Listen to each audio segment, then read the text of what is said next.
This is two stories from the Innocence Project of people being freed after years in prison. Their freedom has finally been secured. And I don't often cover individual stories, but I think this also shows the how horrific our prison system is, our carceral system is. But on top of that, we need these stories like this because this is what we fight for. This type of thing is what bonds us to this movement of change and freedom and justice and fucking yeah. Okay, that's why I bring you this, because fucking yeah. Rosa Jimenez is exonerated of a crime that never took place over 20 years ago. Rosa Jimenez is in Austin, Texas. Talking about Austin a lot today. Rosa Jimenez was exonerated today after the Travis County District Attorney moved to dismiss a 2003 murder charge against her based on testimony from the leading pediatric airway experts, pediatric meaning children, that affirmed the death at the center of the case was a tragic accident and not a murder. Miss Jimenez, who has always maintained her innocence, was convicted of murder after a 21-month-old child she was babysitting choked on paper towels and suffered a severe brain injury due to oxygen deprivation. He passed away 3 months later. And I, even without reading this article, if I'd seen this case, I would have said she's innocent, because I have a kid and he's almost 21 months old, and he doesn't eat wads of paper towels. Like, he's not going to die, but he'll eat a piece of toilet paper. Like, he will not used, at least not so far, but he will take a small piece of paper towel and put it in his mouth. So this is not like, you would have to never have had a kid, I think, to be like, oh, well, no kid would ever stuff their mouth with paper towels. That's not a thing. No, it's a thing.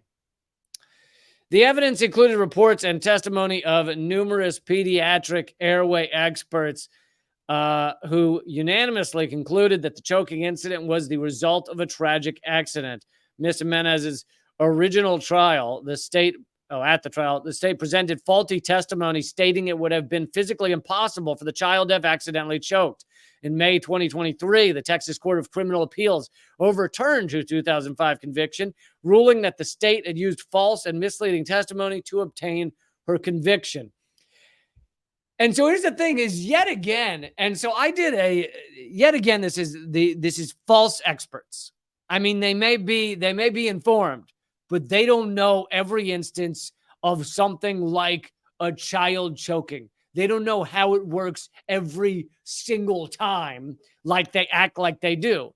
So I have a podcast called Government Secrets, where each week we go through what's covered up by the U.S. government. And a lot of the time that's, large foreign policy issues, but sometimes it is domestic stuff, such as the fact that our forensics departments across the United States, like those experts that always testify in trials, the arson experts, the handwriting experts, the bullet experts, the blood spatter experts. I did a 4-part series on that podcast. You can go listen to it. Show's called Government Secrets.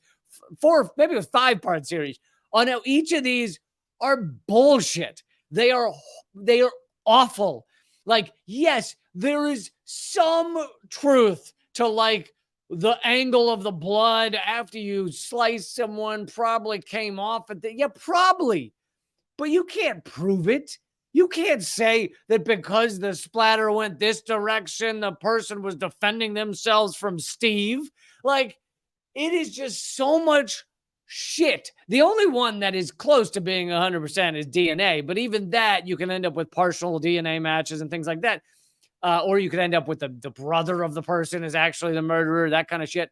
Anyway, but so many of these areas of so-called expertise are garbage that are used by our police system, one of the largest police systems in the world, the largest prison state in the world, are used to get people locked up who they just want to lock up.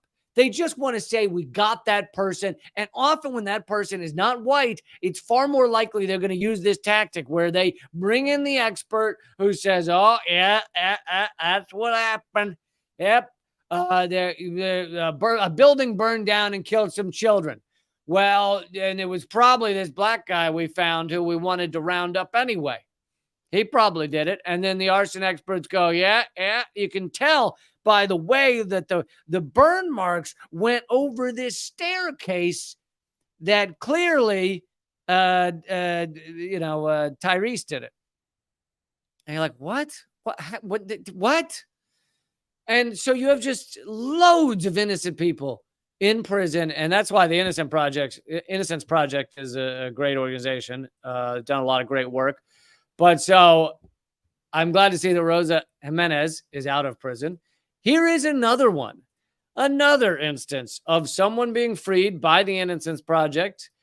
Carlton Lewis exonerated following 31 years of wrongful conviction for second-degree murder in Syracuse, New York.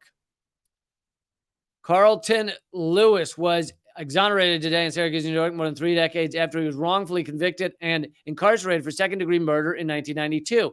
New DNA testing results. Most of the Innocence Project's exonerations that they get are due to new DNA that has come out. So that's one of the biggest ways that they've been able to free people. But anyway, new DNA testing results exclude Mr. Lewis from the scene of the crime and confirm his continued assertion of innocence.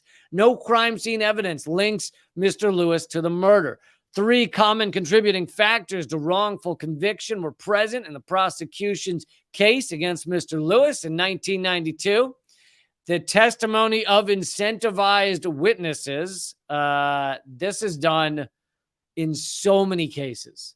The police use incentivized witnesses to lock someone up that they were just trying to manufacture the case against, even though they didn't have the proof. A false confession and hair microscopy. So just to stop for a second on the false confession, a lot of people, if this was 31 years ago, this guy was a kid when he was arrested. And if, and I'm by kid, I mean, I don't know how old he was, but 25 or under.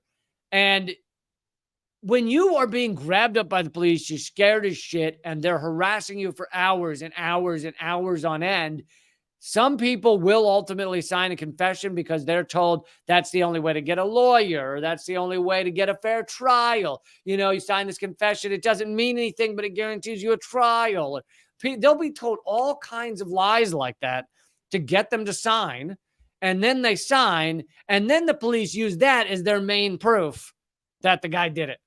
So you have false confessions all the time because of this. Now, of course, there's been a push to stop police from using these tactics, to stop pushing someone for 12 hours to sign a confession without a lawyer present, but still police do these horrible things.